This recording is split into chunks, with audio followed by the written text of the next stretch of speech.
conversando con Juanma, toma uno. Bebé, se corta, puta madre, ya de nuevo la última.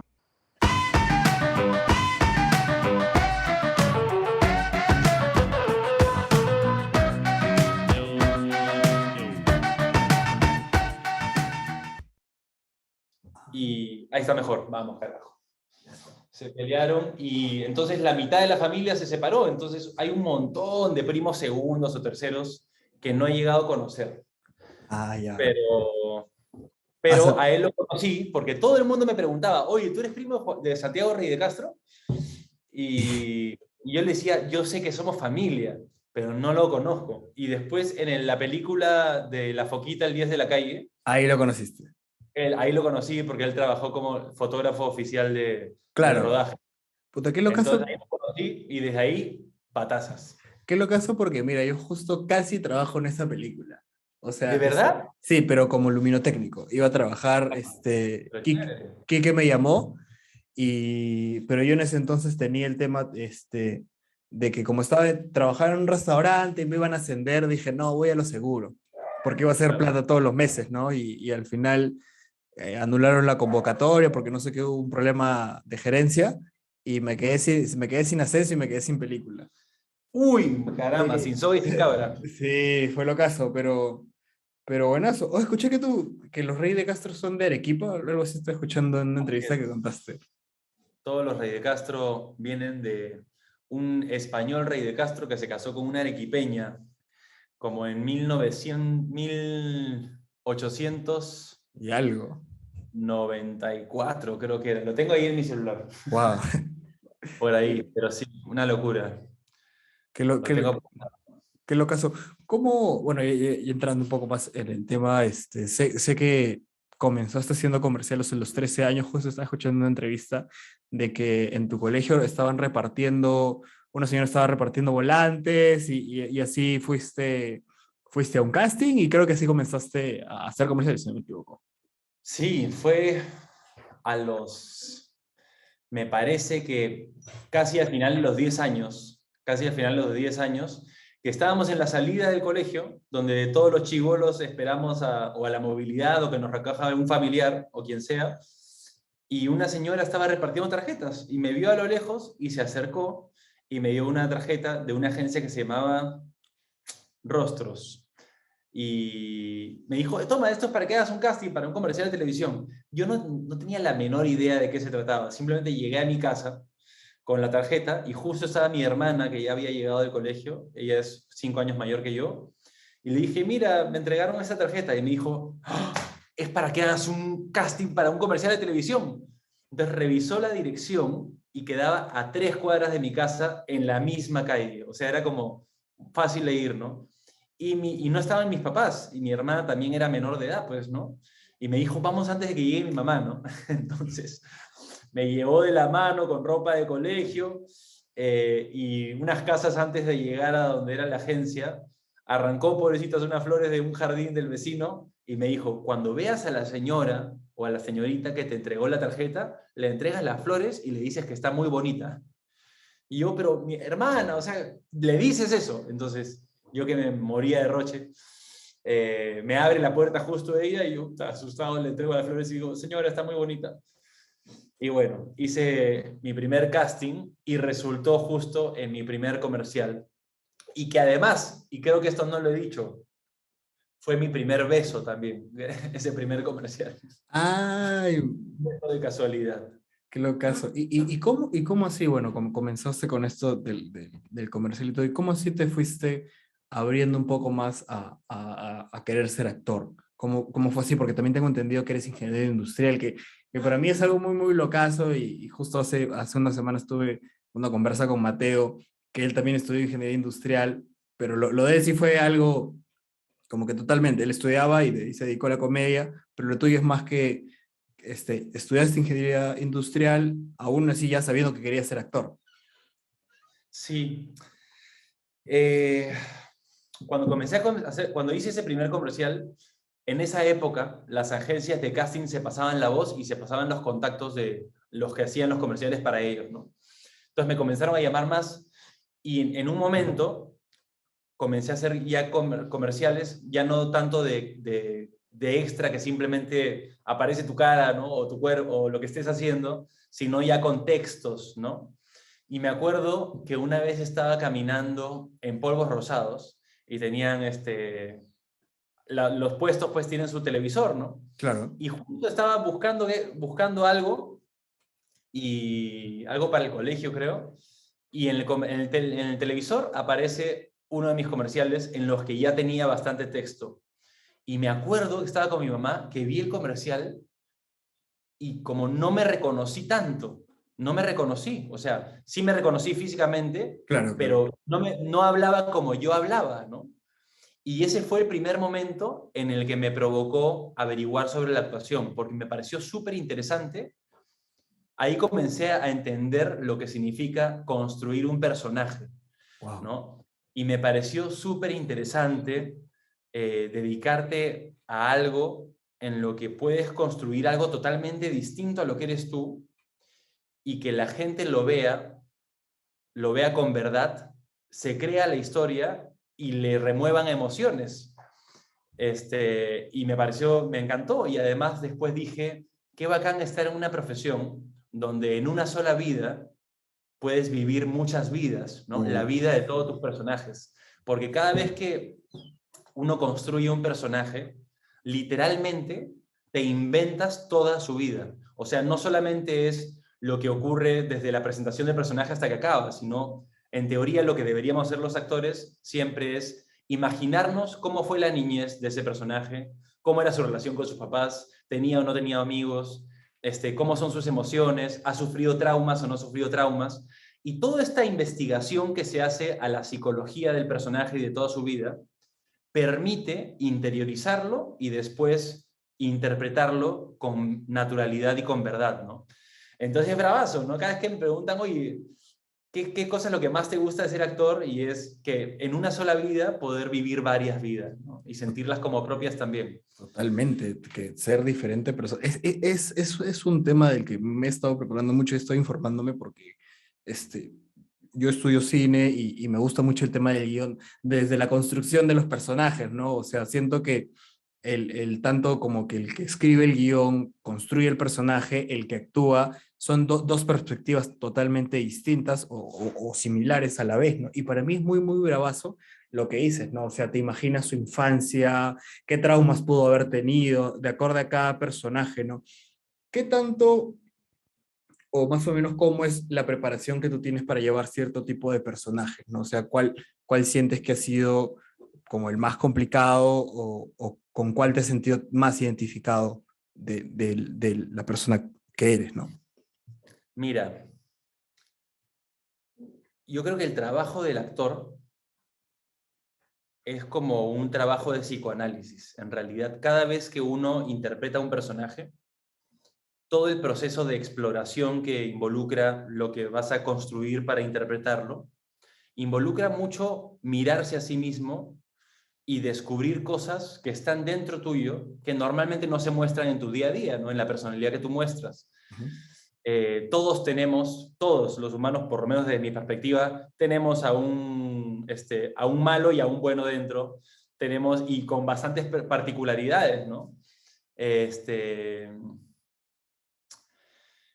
Entonces, con los que más me identifico yo, en realidad yo creo que todos los personajes que he hecho tienen un lado de mí, un lado que no es consciente, quizás, pero de todas maneras es algo mío. Hasta el personaje más villano que he hecho. Lo que he hecho es explorar cosas que están dentro mío, ¿no? Para poder mostrarlas, y en favor de un personaje que le pones un nombre y te imaginas una vida, ¿no? Entonces, pero claro, pero digamos, un personaje con el que más me identifico de la versión que yo tengo en esta vida, creo que sería Andrés Dulude de Avenida Largo, Uf, porque, porque me identifico mucho con la historia. En realidad son unos chicos que están apasionados por la música, quieren ser músicos, rockeros, y están dispuestos a luchar contra viento y marea con tal de perseguir sus sueños, ¿no? Y dentro está en un contexto donde la música tenía muchos prejuicios, donde el rock era una música de protesta, antisistema, y como era de protesta y antisistema, se relacionaba mucho con el terrorismo que había en la época, ¿no? Entonces había muchos prejuicios, etc. Entonces es un poco la dificultad por la que, inclusive dificultad propia, ¿no? Que todos los artistas nos vamos poniendo de dedicarse a algo donde todavía en ese momento cuando yo lo decidí había muchos prejuicios, donde tenías que renunciar a un montón de cosas con tal de perseguir tus sueños, ¿no? Claro. Entonces, ese mismo espíritu de querer vivir alineado con lo que te nace, con tu pasión, es lo que más me identifica con este personaje de Avenida Larco. Claro, es una muy bonita narrativa. De hecho, yo vi a Avenida del Arco en la universidad, un profesor nos dijo, vean esta película, se la dejo como tarea y a la clase la analizamos. Y fue algo muy, muy locazo poder ver algo muy fuerte, un suceso muy fuerte de la historia que nos tocó vivir. O sea, de por sí hay películas también que lo muestran, Claro. y ustedes lo mostraron y a manera de un musical. Que eso realmente te explota la cabeza, ¿no? O sea, imagínate hacer una película sobre la Segunda Guerra Mundial o cierto tipo de conflictos, pero a manera de un musical. Siento que Sí. de una u otra manera es algo muy, muy bonito el papel y lo que dices, ¿no? El hecho de ver todas las circunstancias por las que estás pasando, circunstancias políticas, circunstancias sociales, teníamos el terrorismo y eso que desde de Lima era un panorama y en provincias Otro. era otro totalmente, tal vez mucho más macabro. Y tal vez reflejar eso. Avenida del Arco a mí me trajo mucho esa sensación, ¿no? También de el descubrimiento de la sexualidad y cómo, y qué tan, qué difícil es ser eso, ¿no? El final a mí me dejó llorando y todo, pero ¿cómo más o menos hiciste ese trabajo y esa investigación para interpretar a Andrés? No sé, siento que para tocar ese tipo de temas, más o menos lo que yo hago cuando quiero hacer un guión de algo, primero me veo unas 6, 7 películas, me leo un par de libros y de ahí como que me tiro a escribir algo. Y más o menos cómo hiciste cuando te llegó la noticia del papel para venir al arco. Bueno, para esto que lo que tú has dicho es muy cierto, ¿no? Y es una película donde se tocan muchos temas delicados y todos en una sola historia, ¿no? Está desde los prejuicios contra el rock, luchar por tus sueños, la homofobia, el terrorismo, el racismo, el clasismo, todo está presente, ¿no? Y creo que de una forma bien inteligente por parte de los guionistas para que no se sienta como que, oye, me estás contando demasiado en una sola película, ¿no? Porque a veces ese es uno de los riesgos cuando uno quiere contar mucho, ¿no? Eso por un lugar. Por otro lado, primero, antes de ser una película, se hizo la obra de teatro. Ajá. Y la obra de teatro pues tenía las canciones más largas, o sea, eran las versiones casi completas, y había mucho más canciones y todo se cantaba en vivo, ¿no? Entonces previo a la obra de teatro, ya se hizo un trabajo de investigación.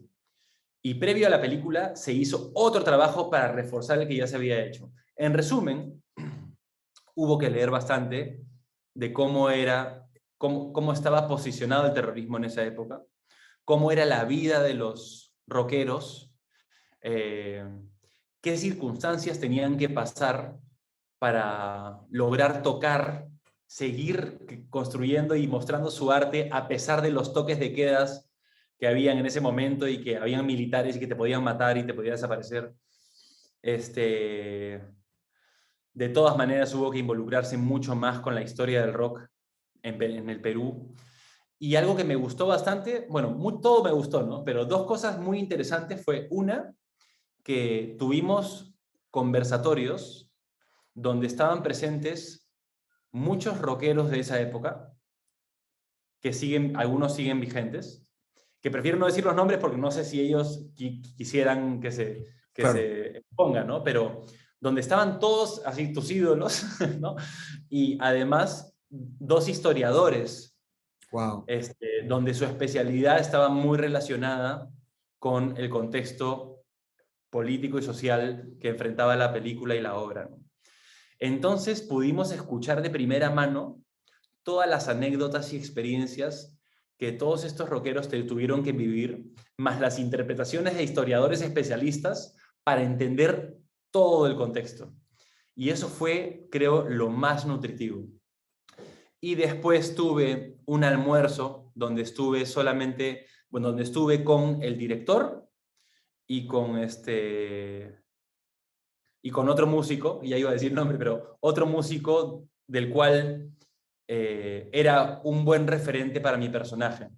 Y mi objetivo en ese almuerzo era captar todo en cuanto a comportamiento y psicología, forma de pensar, ritmo al hablar, pausas al hablar, inflexión de voz, corporalidad. Entonces, claro, con el director habíamos quedado en eso, ¿no? En que ese era el objetivo. Entonces, yo no sé si se habrá dado cuenta, pero cuando él hablaba y miraba al director, yo estaba así, con los ojos así como que hipnotizado, mirando y tratando de captarlo todo, y como no podía estar apuntando en ese momento, pues tratando de memorizar, ¿no? Entonces ya cuando él me miraba a mí, yo trataba de disimular el intenso nivel de atención que tenía a todo lo que él manifestaba. Y ya, entonces eso fue muy interesante. Y la otra es que en esa época los conciertos eran prácticamente subterráneos, ¿no? Se decía, conciertos subterráneos, ¿no? Entonces eran conciertos caletas sin permiso legal, digamos, y de toque a toque, ¿no? Desde el inicio del toque queda hasta el final del toque queda. Entonces fuimos, algunos de sobre todo los de la banda, camuflados, y algunos personajes más, camuflados, de alguna manera disfrazados, pero camuflados básicamente, a por lo menos 2 o 3 conciertos de esos, ¿no? Que tú estás, por ejemplo, en el centro de Lima, todo callado en la noche, y de pronto ves una puertita que parece la puerta trasera de una casa, entras, y de pronto otra puerta y se escucha boom, boom, ¿no? Entonces entrabas a un mundo completamente inesperado, ¿no?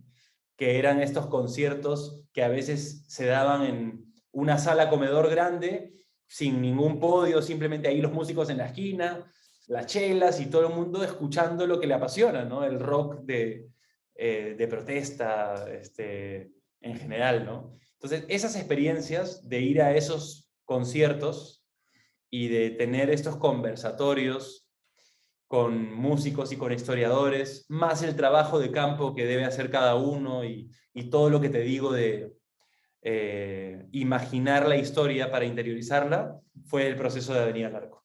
Es muy locazo el hecho de, por ejemplo, hace un par de meses estuve escuchando un podcast sobre historia y estaba como que narrando el hecho de la historia de la Segunda Guerra Mundial y cómo Inglaterra lo vivió. Y, y la, y la historiadora narraba una cosa que decía que los sucesos que habían pasado en la Segunda Guerra Mundial, o sea, por ejemplo, se centró en Pink Floyd y en David Bowie, que muchas de sus letras contenía mucho este contexto político, contexto social y cómo habían vivido ellos y cómo veían la vida, ¿no? En ese entonces, entonces es como, siento que de una u otra manera, a veces el contexto histórico te lleva, e igual acá, o sea, uno escucha el rock de los 80, el rock de los 90, transgresor, que luchaba, Totalmente. y siento que llevándolo a la época de ahora, como que también se ven muchos movimientos revolucionarios, ¿no? Y es como, siento que Veía el Arco es una mirada en retrospectiva en como que, miren, en los 80 y los 90 también habían jóvenes que la lucharon por sus sueños, que lucharon por sus derechos y lucharon por un futuro mejor. Así que, o sea, eso es lo que a mí me transmitió la película, de que, miren gente, o sea, sí, puta, antes la hemos pasado horrible y hay cosas, pero ahora les estamos dejando todo este legado para que ustedes sigan construyendo a la marcha, ¿no? Y siento que es mucho eso. Eso es lo más importante, creo, la reflexión que te deja luego que te deja ver una historia, ¿no? Presenciar una historia y cómo cómo aplicar eso en nuestra vida, ¿no? Cómo esa reflexión la podemos aplicar en nuestra vida.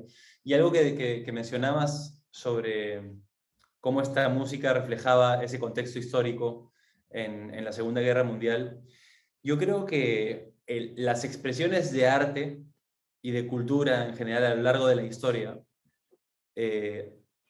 están directamente relacionadas con el contexto social y político de ese entonces, ¿no? De hecho, pues, la escultura, la pintura, la literatura y las obras de teatro, en general, toda manifestación artística refleja a cómo se siente el artista en ese momento de su vida. Y ese sentimiento normalmente, bueno, puede ser netamente familiar, pero inclusive hasta lo familiar está relacionado con lo que sucede en el entorno sociopolítico, ¿no? Entonces, muchos artistas han sido valorados, más valorados después de su muerte, porque entendían cómo su arte, su creación, reflejaba tanto lo que pasaba en el mundo o en ese lugar geográfico en esa época, ¿no? Más o menos. Sí, es algo muy, muy loco. Sí, tienes mucha razón. O sea, siento que muchas de las expresiones artísticas, tanto como que en el Perú y en el mundo, normalmente eran para reflejar lo que se vivía y ciertos abusos que había, porque yo siento que de una u otra manera, tal vez antes era un poco mucho más complicado, como que hacer o sacar a la luz un abuso, cosas que beneficiaban a la sociedad y a cierto determinado número de personas, ¿no? Yo admiro mucho a Basquiat, que es un pintor norteamericano, que en sus pinturas reflejaba eso, la cotidianidad de los afroamericanos. Y sus pinturas son súper locasas, tiene una temática, pero al fin y al cabo ese era su mensaje, ¿no? Reflejar lo que ellos vivían, el día a día, los abusos policiales que existían. Y es algo mucho que me encanta del arte y siento que, bueno, conversando esto, siento que me he salteado un poco a lo que tenía en mente de cuando hiciste tu debut en la tele, en Vacaciones en Grecia. Ayer estaba viendo el primer episodio. ¿Cómo fue esa experiencia para ti, ¿no? Llegar a la televisión, interpretar ese personaje? Sé que la televisión, el cine y el teatro son tres cosas totalmente distintas, que aunque uno dice, no, bueno, pueden ser iguales, pero son totalmente distintas. El ritmo, la intensidad de cómo grabas los ensayos y todo, más o menos cómo comenzó esa experiencia para ti, ¿no? Es tu debut como actor en la televisión. Muy interesante. Efectivamente fue mi primer personaje protagónico importante, ¿no? En televisión. Hice un par de cositas antes, pequeñas cositas, pero definitivamente en Vacaciones en Grecia, para eso que fue una gran oportunidad porque no tenía pues una gran experiencia actuando en televisión y me dieron un personaje importante, ¿no? Fue bastante difícil. ¿Sabes qué cosa me costó bastante, por ejemplo? Bueno, para eso que tuve mucha suerte. Primero porque me tocó trabajar con una producción que siempre me trató como si fuese parte de la familia desde el inicio y que después he trabajado muchas veces más con ellos, que es del Barrio Producciones, ¿no? Agradeciendo a Michelle Alexander y a Sandro Méndez, que fue el que me escogió. Y me abrieron con los brazos abiertos. Además que me tocó un elenco. Normalmente los elencos en ficción, en televisión, son bastante grandes porque ocurren varias historias al mismo tiempo. Entonces, cada historia, cada círculo, digamos, tiene su propia historia y a veces hasta nunca se relacionan, ¿no? Pero en esta serie en particular, casi todos éramos el mismo círculo y eran pocos actores. Y además, los actores y actrices, todos con muy buena energía, con una humildad, con una disposición a enseñar, a compartir. Creo que fue el mejor escenario en el que me pudo tocar comenzar de esa manera, ¿no? Comenzar con un proyecto televisivo. Pero lo que te iba a decir es que algo que me costó y que felizmente tuve mucha ayuda de los actores con los que me tocaba actuar fue, yo había tenido formación de teatral, ¿no? Y en el teatro, como tú decías, teatro, televisión y cine son códigos bastante distintos, sobre todo códigos de manera de interpretar, ¿no? Entonces, en el teatro, tú a la hora de interpretar tienes que tener un nivel, una proyección y una colocación de la voz particular, porque el primero de la fila del teatro tiene que sentir lo que siente el personaje, y el último, en la última fila, también tiene que sentirte. Entonces es un código especial donde hay una proyección de voz y un movimiento, una corporalidad bien característica. Entonces, si tú actúas en televisión como actúas en el teatro, quedas totalmente sobreactuado, exagerado, ¿no? Poco natural. Entonces, sí, eso me costó, hasta la forma en la que uno vocaliza, ¿no? En el teatro se sobrevocaliza o se exagera un poco más la vocalización para que todos entiendan. En cambio, en televisión, como es mucho más naturalista, es más coloquial, es más como en el día a día, puedes aspirar las heces ¿no? Son cosas que son permitidas porque es mucho más natural. Entonces, eso me costó, hasta la manera en cómo enfocar la mirada, qué tanto abres o cierras los ojos. Esos detalles son importantísimos y no hay lugares donde te enseñen ese tipo de cosas, ¿no? Claro. Eso lo aprendes en la cancha y si tienes la suerte como la tuve yo, con consejos de actores experimentados, ¿no? Por ejemplo, para mí Paul Martin y Paul Gastelum, que yo actuaba directamente con ellos, fueron como maestros sin tener el título de profesor, ¿no? Porque se generó una relación tan bonita, tan buena, tan cercana, hubo tan buena química que había mucho feedback, mucha retroalimentación en aconsejarnos, mucha conversación antes de grabar una escena y mucha conversación después de grabar una escena. Entonces, siempre había aprendizaje, siempre, antes, durante y después de cada escena. Entonces, caí en el mejor lugar, ¿no? Tuve mucha suerte, mucha suerte. Y otra cosa que ayudó es que Vacaciones en Grecia era una comedia, y era una comedia donde habían licencias para que los personajes a veces tengan particularidades un poquito más exageradas de lo normal, sin llegar a farsa, pero sí personajes más extravagantes, por así decirlo. Y a mí me gustó eso, porque yo traté de llegar a un equilibrio, ¿no? Entre, no sé, a veces ser natural, pero en momentos donde había mucha presión emocional, sacaba unas particularidades, unas extravagancias directamente del personaje que construí, ¿no? Entonces, en otras palabras, no me exigía ser 100% natural y coloquial, sino pude buscar un híbrido con el que yo me sentí cómodo, ¿no? Así que me encantó. Wow, y es totalmente interesante, ¿no? Bueno, de ahí empezaste a trabajar en diferentes novelas, ¿no? Memoria Guachimán, creo que hasta ahí, hasta la 3, si no me equivoco. Y algo que me llama la atención de los roles, y a veces cuando te tocan estos roles de antagonista, justo yo tengo, ya hace poco estuve leyendo un poco del tema sobre el actor de método, ¿no? Hay personas que se meten en ese personaje, pero no solo cuando la cámara está rodando, sino son ese personaje fuera de cámara. ¿Cómo manejas tú eso en el momento de que, creo que en Solo una madre te tocó ser antagonista de la novela? ¿Cómo más o menos manejas esos temas de separar En Colorina me tocó ser el en villano. Carolina? Perdón, Sí. ¿cómo es ese proceso tuyo en separar el personaje antagonista que puede ser totalmente un desgraciado a la persona? ¿No? Porque Sí, mira, eso es lo caso porque tampoco se suele enseñar, ¿no? Entonces, es importante tener una estabilidad emocional, creo yo, en la vida para que a la hora de interpretar otros personajes extremos, ¿no? Como un villano que puede ser muy extremo, Ujú. o interpretar quizás historias muy tristes, no repercutan en la vida propia, ¿no? y a mí me tocó aprender en la cancha, ¿no? Sobre todo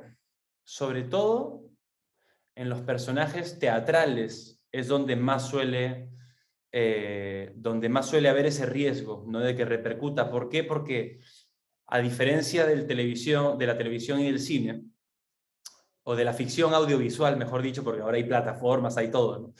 A diferencia de la ficción audiovisual, que todo se graba en desorden, o sea, para todos los que nos están escuchando o viendo, nunca se graba en orden. Sí.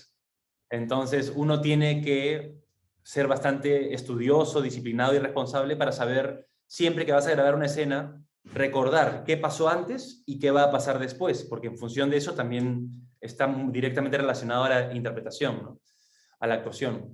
Pero en teatro, como te decía, todo ocurre cronológicamente, desde el inicio de la obra hasta el final. Entonces, en teatro es más posible que fluya naturalmente sentir todo lo que siente el personaje y sentirlo y que repercuta a nivel personal.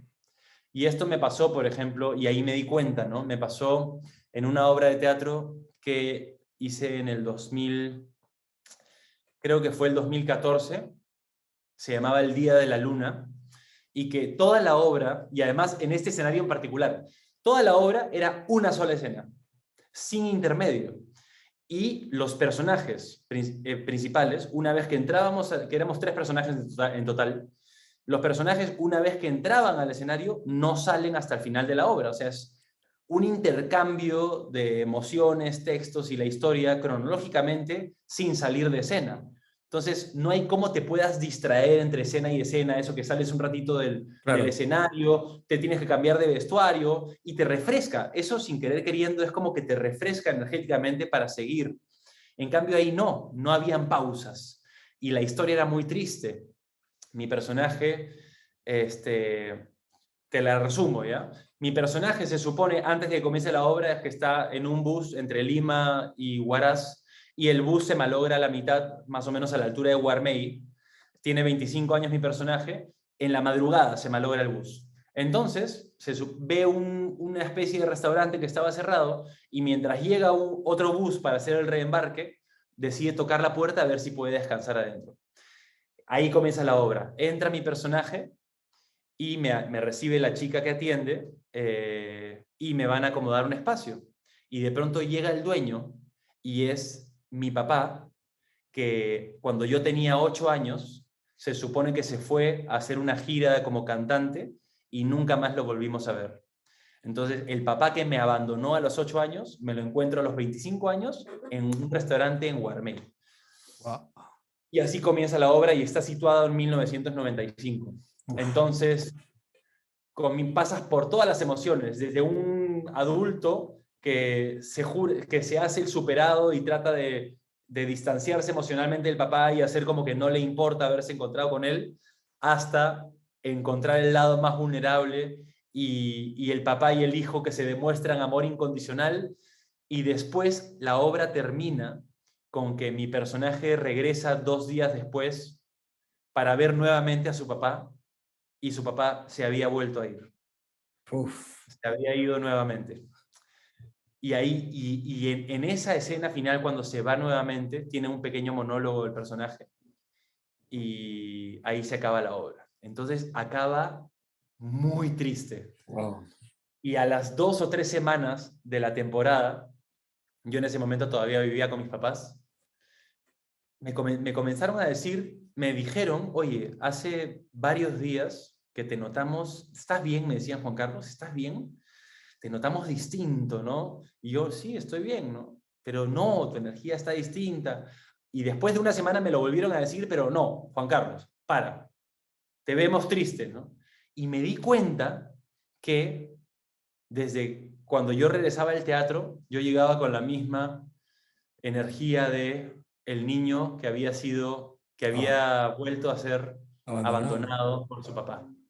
Y que esa tristeza, esa nostalgia, yo la estaba llevando a mi día a día, ¿no? Y en ese momento vi la manera de entender, conscientemente cerrar, digamos, ese libro apenas se acababa la obra y volverlo a abrir antes de comenzar la obra. Pero si no me hubiese pasado eso, y si no hubiese tenido a mis papás, quién sabe a lo que se puede llegar, ¿no? Entonces es muy interesante. Y hay casos de actores conocidos mundialmente que para efectos de hacer un gran trabajo interpretativo y un gran personaje, han decidido convertirse al 100% del tiempo mientras dura ese proyecto en ese personaje, ¿no? Le pasó a Jim Carrey, ¿no? Y hace poco salió un documental espectacular de lo que Justo, fue ese proceso. justo te quería hablar de Jim Carrey, que él literalmente dijo, yo cuando se comenzó a filmar me olvidé y se convirtió en Andy Kaufman.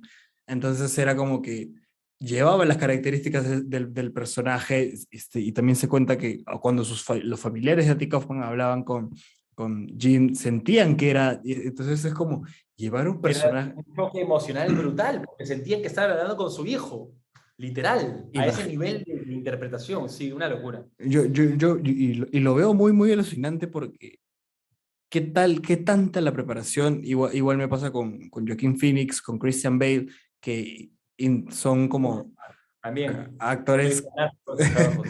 mega camaleónicos que me da mucha curiosidad qué pasa en ese momento en el que cambian totalmente quiénes son y se convierten en ese personaje, ¿no? Es muy interesante saber eso y también a veces lo malo que te puede traer, ¿no? En tu caso fue que llevabas esa mochila del personaje a tu casa, ¿no? Había una tristeza difícil de explicar, sí. Pero sí, mira, sabes que después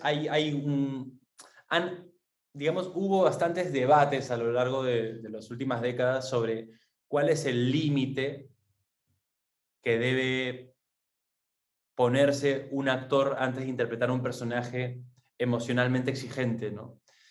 Y ese límite, pues, solamente lo puede poner el mismo actor. Y, y se pueden lograr interpretaciones magistrales sin necesidad de sacrificar tu propia salud emocional.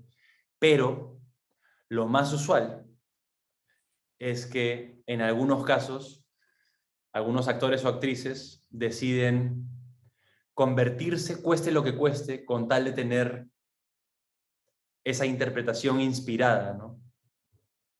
Entonces es bastante delicado, ¿no? Es bastante delicado y por eso te decía que creo que una de las cosas que quizás en el futuro, no sé, pero por lo menos yo creo que debería ser importante considerar antes de dedicarse a actuar, y sobre todo si te vas a dedicar a hacer personajes emocionalmente exigentes, porque mucha gente se dedica a hacer simplemente personajes naturales, coloquiales, ¿no? ¿Mm? En historias livianas o ligeras, y no pasa nada, ¿no? La vaina es cuando entras a proyectos muy extremos, ¿no? A dramas, básicamente dramas o tragedias. Claro.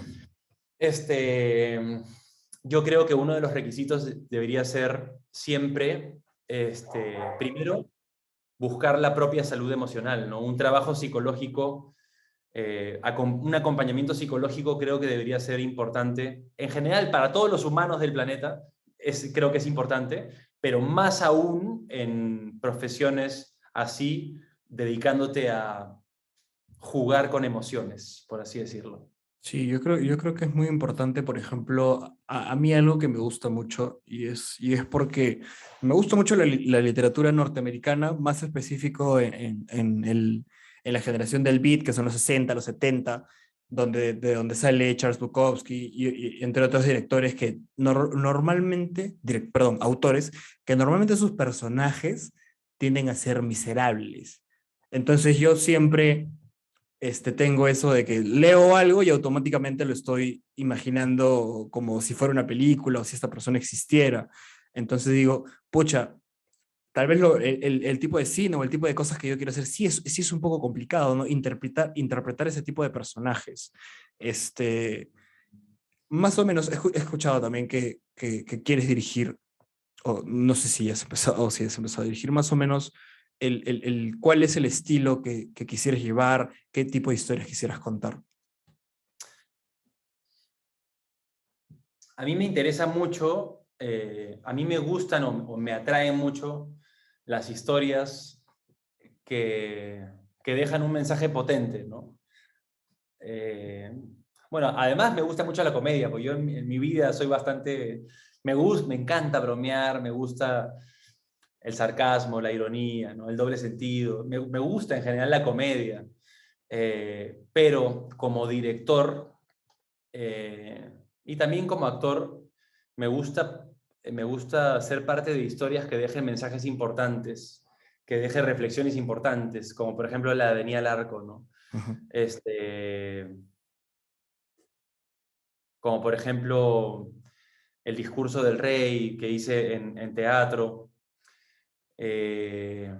inspirar, ¿no? Y creo que por intermedio de esa inspiración que puedes dejar o de esa reflexión, el espectador pueda trasladar esa reflexión a su propia vida y quizás hacerlo pensar un poco más de lo que suele pensar en un nivel de profundidad, me refiero, y que cambie algunos aspectos o que alinee algunos aspectos después de ver una ficción, ¿no? No sé si te ha pasado, o sea, a veces ves películas, uno ve películas pues súper emocionales o familiares donde el papá o la mamá se pierden y la relación era súper importante y uno termina llorando con ganas de, ¿sabes qué? Quiero llamar a mis papás a decirles que los quiero. Pues ese es un gran, o sea, eso ya es positivo, ¿no? Si una historia hace que a las personas que quieras tengas ganas de decirles que los quieres, cuando normalmente reprimes esas expresiones de amor, pues ya valió la pena, ¿no?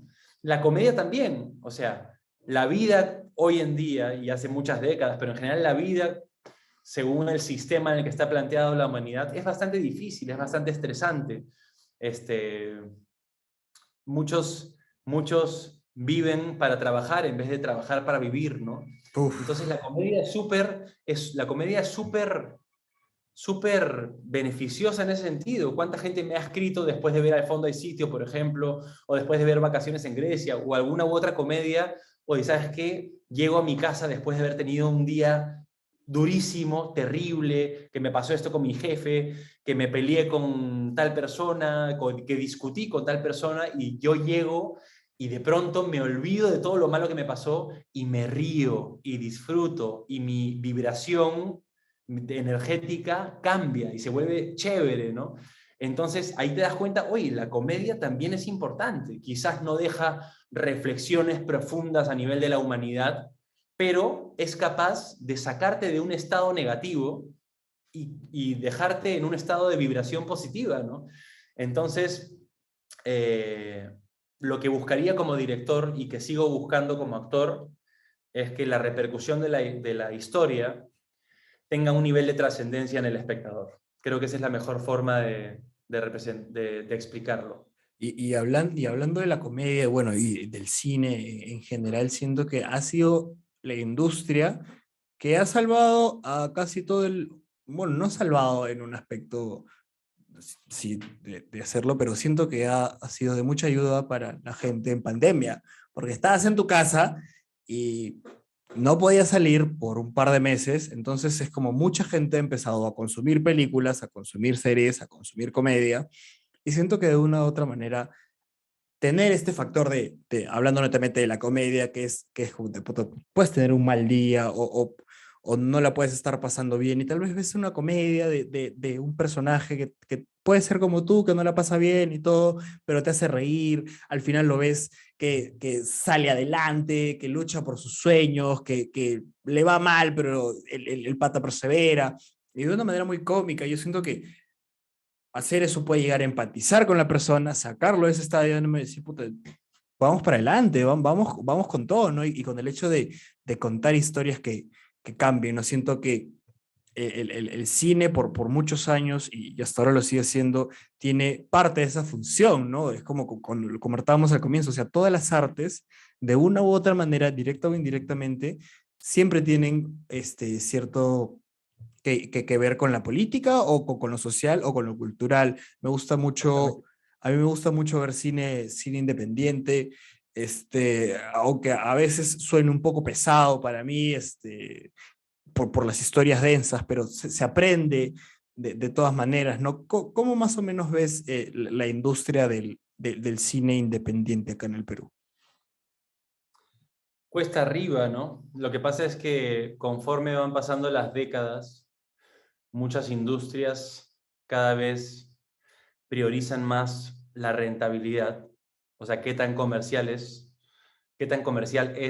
más allá del mensaje que querías dar, ¿no? O que es importante dar.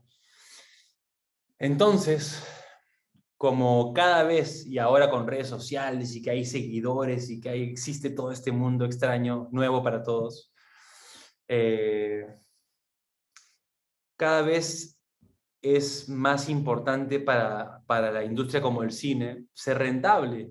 Y cada vez es más caro también, porque ahora un proyecto a veces hasta invierten más en marketing y publicidad que lo mismo que lo que costó el proyecto, ¿no? Sí. Hay muchos casos. Roma es uno de los casos, ¿no? Creo que se invirtió casi, no me acuerdo, quizás estoy patinando, pero bastante más que lo que costó hacerse, ¿no? Y, y la industria del cine independiente cada vez la tiene más difícil, pues, porque no es el tipo de historias o de códigos que atrae a las masas, pero quizás es el tipo de historias que mensajes más poderosos da, ¿no? Entonces, sin embargo, a pesar de que está más cuesta arriba, se han dado, creo que también en las últimas décadas, o la última década quizás, algunos proyectos que son híbridos, que tienen un código de cine independiente con mensajes muy profundos y que terminan siendo un éxito de taquilla también. Eh, Roma es un caso, ¿no? Pero también un poco se contradice con lo que digo porque se invirtió un montón en marketing y publicidad. Claro. Pero creo que el futuro debería ser, debe, es muy complicado hablar de futuro, pero creo que los creadores quizás tendrán que llegar a un equilibrio entre la profundidad del mensaje y el código personal que le da el director al cine independiente, y que también sean historias que generen una identificación inicial muy potente. Creo que las historias son un éxito cuando generan identificación. Y muchas historias independientes son increíbles y poderosas, pero no terminan siendo muy exitosas, independientemente de la publicidad y el marketing y de las redes sociales, independientemente de eso, porque no son cosas que identifican a la mayoría, ¿no? Entonces creo que los que están llegando a ese equilibrio están siendo muy exitosos. Y los que no están llegando a ese equilibrio, yo creo que siempre va a haber un nicho de mercado para el cine independiente. Siempre. Pero no siempre va a ser el producto o la creación artística que va a llegar a las personas que quizás podría llegar. Pero, particularmente te digo, a mí me fascina el cine independiente. Me Sí, encanta. sí, Sí. De hecho, hice una película en Ecuador, para Ecuador, que se Ah, llama después Verano de, no miente. exacto, después de Avenida el Arco hiciste Verano No Miento. Justo, Sí, justo, dime, dime. no, justo, o sea, lo relaciono ahí algo muy, muy bonito, de también que estoy investigando sobre las plataformas digitales que están llegando ahora, el cine independiente y qué va a pasar con las salas de cine, ¿no? Y demás. Y una cosa que ahorita las plataformas le están dando cierta visibilidad a, por ejemplo, el cine peruano. Tenemos a Pacha en Amazon, tenemos Retablo en Netflix, tenemos la última de esta directora, se me olvidó el nombre, que apellida León, que sacó una película, uy, se me fue el nombre, pero la tenemos en Netflix también. ¿Canción sin nombre? Canción sin nombre, exactamente. Esa, y otra más que acaba de salir el año pasado, que también se me fue el nombre. Este, Pero sí, hay más ingresos de los y, productos. y totalmente, ¿no? Si uno mira en retrospectiva, o sea, yo creo que antes habían en el cine peruano, sin calificar de independiente o comercial, había muy pocas producciones de películas. O sea, Perú producía 3 o 4 películas al año y era como que mismos actores. Muy pocas que llegaban a exponerse. Exacto. Era como, digamos que de las 3 4 2 eran así de un cine independiente, entonces lo independiente no es como que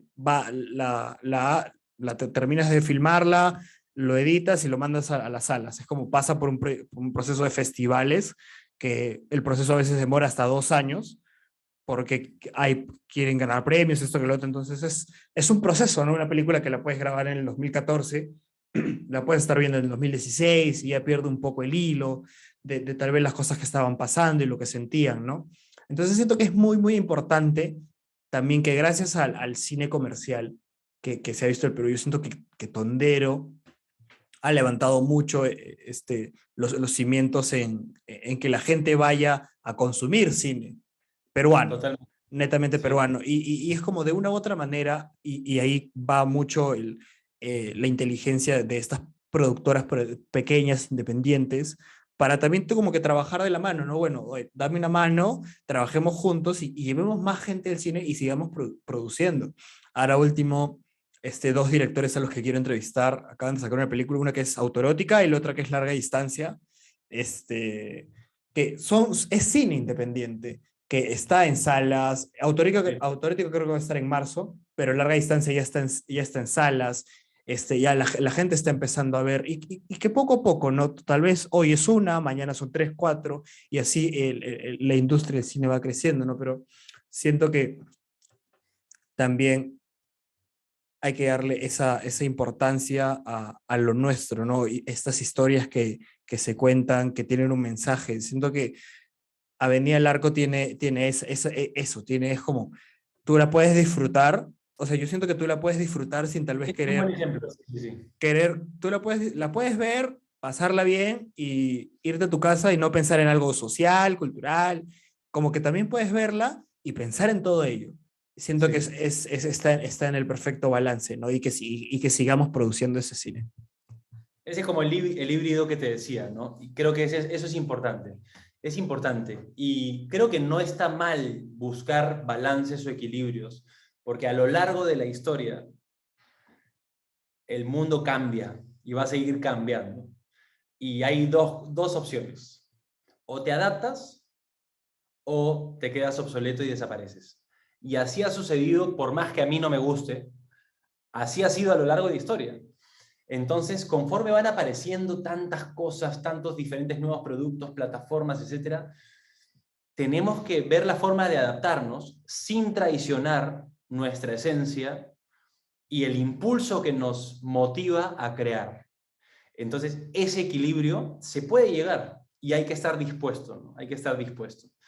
Y, y claro, cuando hablábamos del cine, yo me refería más específicamente a salas de cine, ¿no? Claro. Pero el tema de las plataformas es otro mundo nuevo, ¿no? Yo no creo que los cines y las salas desaparezcan nunca, si es que se maneja inteligentemente, porque para mí el cine es una experiencia, es toda la experiencia desde cómo te preparas, la canchita que compras, la gaseosa, la experiencia de sentarte en un sillón que se reclina, de estar en una pantalla gigante con un sonido envolvente, y además, y eso no se va a conseguir nunca, de poder sentir la energía de todas las personas que están alrededor tuyo viendo lo mismo y reaccionando a lo mismo.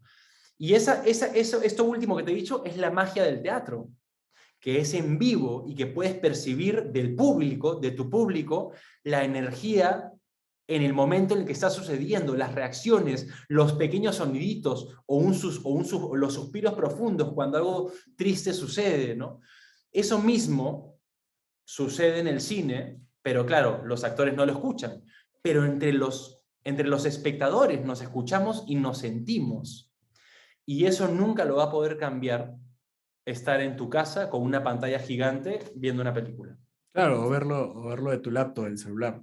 Exacto. ¿Por qué? Porque esta suma de factores que te digo, desde lo que compras y cómo lo comes, y el hábito de estar comiéndote la canchita y salir, inclusive a salir a rellenarla corriendo para no perderte la película, pero sobre todo, y como factor principal, las energías que están a tu alrededor sintiendo lo mismo, ¿no? Sabes que me acuerdo, no tiene nada que ver ya, pero me acuerdo de una película en la que actuó Johnny Depp, que Johnny Depp era director, me parece. No me acuerdo cómo se llamaba, Descubriendo Nunca Jamás, creo. No me acuerdo. Pero bueno, Johnny Depp era director y había tenido un montón de fracasos. A lo largo de esta película, al final, logra hacer esta película, que es una comedia, y que decide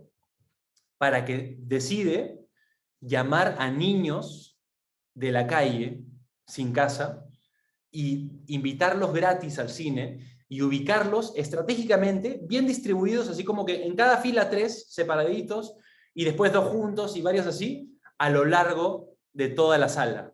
Además de los invitados, que todos eran gente recontraplatuda, ¿no? Gente de alta sociedad, ¿no? Entonces tenían al niñito sin casa al costado, y al comienzo todos los espectadores cuando van llegando van mirando, ¿no? Porque era una época donde había bastante clasismo, etcétera. Pero al comienzo de la película, y lo más importante era Johnny Depp mirando al público a ver si reacciona como se lo esperaba con la película, ¿no? Para ver si es un éxito o no. Y los niñitos, como son más de risa fácil, comienzan a reírse de los chistes de la película. Y al comienzo los señores mayores miraban así, ¿no? Extrañados. Y después todos los niñitos se reían, y todos los demás espectadores se contagiaron de la energía de los niños y de las risas. Y la película terminó siendo un éxito total, con comentarios ultra positivos en las críticas, etc.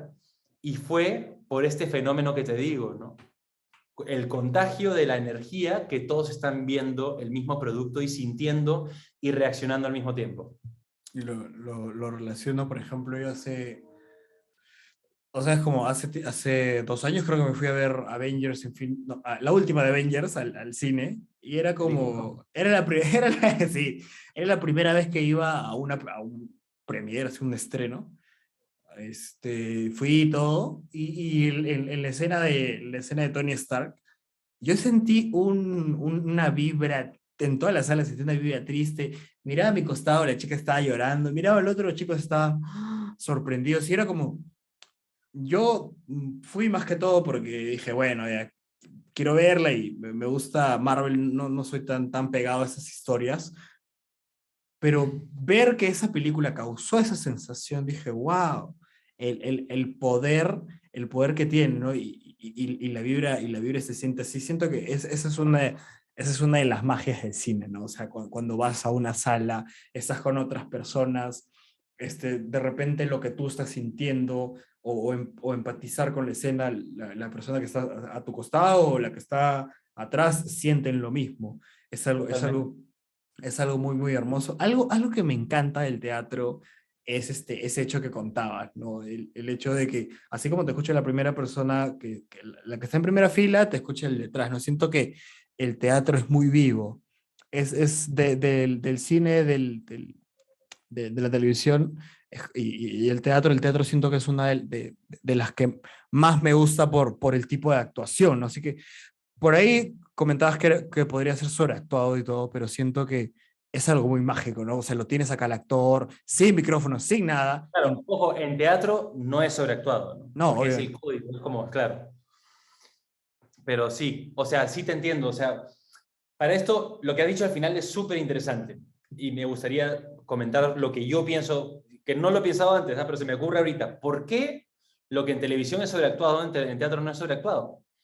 Primero porque en televisión la cámara la cámara es como un personaje más, es como el director. Entonces, tú haces zoom y primer plano a un rostro, y ya solamente con el paso de plano general a plano medio y a zoom con plano cerrado en un rostro, el actor no necesita hacer más, porque el movimiento visual ya generó una cercanía o una tensión o una emoción. Entonces el actor no necesita exteriorizar mucho porque la cámara ayuda mucho y el tipo de plano, ¿no? Y el tipo de movimiento. La musicalización también ayuda muchísimo. Es fundamental para entrar en algunos casos y en algunos contextos al ambiente emocional que busca el director proyectar. En cambio, en el teatro es como si siempre fuese un plano abierto. Tú siempre ves desde los pies hacia la cabeza y siempre ves desde la izquierda hacia la derecha todo el escenario. Entonces, por eso no quedas primero, es uno de los factores por los cuales no quedas como sobreactuado. Otro que se me ocurre es porque en el teatro existe mucho, como es cronológico, lo que el espectador inicialmente le puede descuadrar los primeros 5 minutos o 10 minutos, después pasa un proceso psicológico del espectador que entra en la convención de lo que está viendo. Wow. Entras en el código, ¿no? Y eso es bacán, o sea, eso es mágico.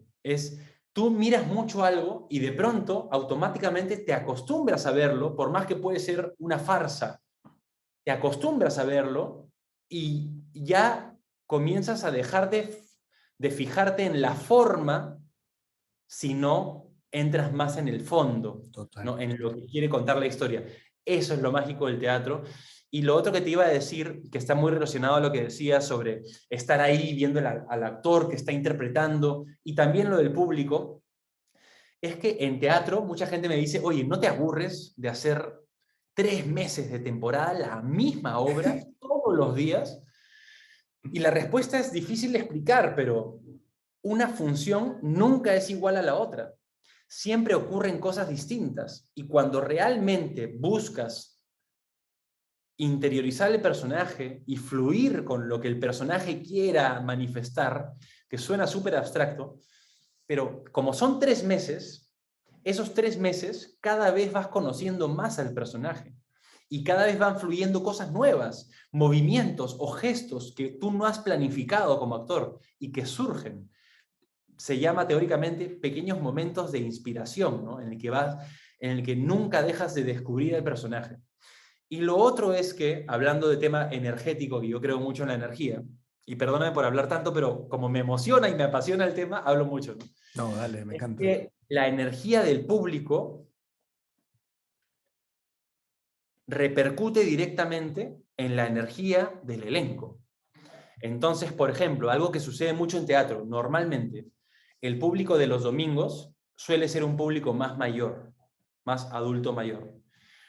Y el público del adulto mayor no es tan expresivo, ni eufórico, ni manifiesta fácilmente cómo se va sintiendo.